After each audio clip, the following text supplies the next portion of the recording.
माता यशोदा ने एक दिन कहा कि कृष्ण तुझे पादुका पहनना ही होगा, तू नंगे पांव मत जाया कर। भगवान श्री कृष्ण की आंखों में आंसू आ गए, छोटे से है।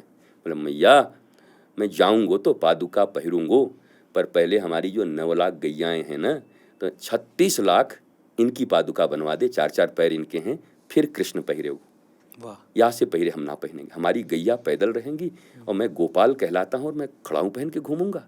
माँ रो पड़ी यशोदा, अरे कृष्ण तू इतना गौ से प्रेम करता है। बोला हमारो नाम गोपाल है मैया, हम गोपालन के लिए आए।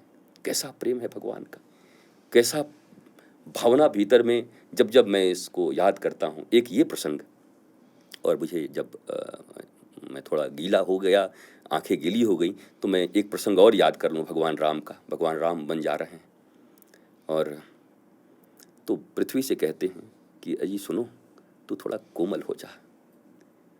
तो पृथ्वी कहती है क्यों, अब आप तो चले गए, आपको तो कांटा गड़ी गया, अब किसके लिए क्या कर। बोला वो भरत आएगा ना।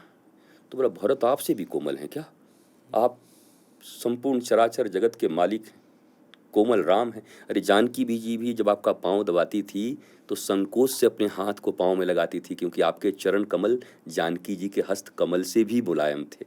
जानकी जी सकुचाती थी कि प्रभु का चरण पकड़ूं कि नहीं पकड़ूं, क्या करूं। आप इस कांटे में चले गए और भरत आपसे ज़्यादा कोमल है क्या। बोला नहीं वो बात नहीं है। फिर बोला भरत जब आएगा और एक भी कांटा उसको गड़ गया तो उसके प्राण निकल जाएंगे कि मेरे भैया को भी ये कांटा गड़ा होगा, वो जिंदा नहीं रह पाएगा, इसलिए तुम मखमल बना दो ताकि भरत के प्राण न चले जाएं। वो पृथ्वी रोने लगी, इतना प्रेम दोनों भाइयों के बीच में। तो हमारे धर्मशास्त्रों में बहुत सारे ऐसे दृष्टांत हैं जहाँ आप जो दुश्मनी है, हिंसा है, घर घर में लड़ाइयाँ हैं, भाई भाई के बीच लड़ाइयाँ हैं, छोटे छोटे ज़मीन के विवाद हैं, आप देखेंगे अगर अच्छे से कोई रामायण पढ़े, महाभारत पढ़े, तो भाइयों के बीच प्रेम हो जाएगा। गले मिलकर रोने लगेंगे माँ की गोद में बैठ के दोनों, कि एक ही माँ के संतान हैं, हम क्यों लड़े इतनी सी ज़मीन के लिए।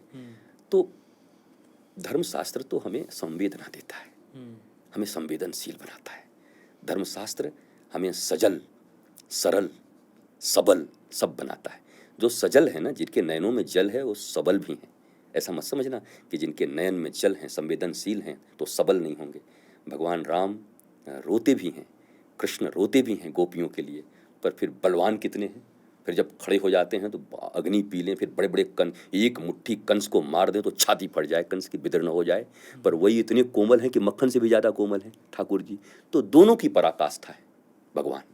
और वास्तव में धर्म को जो मानता है, धर्म की रक्षा के लिए वो कठोर भी है, और धर्म पालन करते समय उससे ज़्यादा कोमल भी कोई नहीं इस दुनिया में। वो सबके लिए एक है।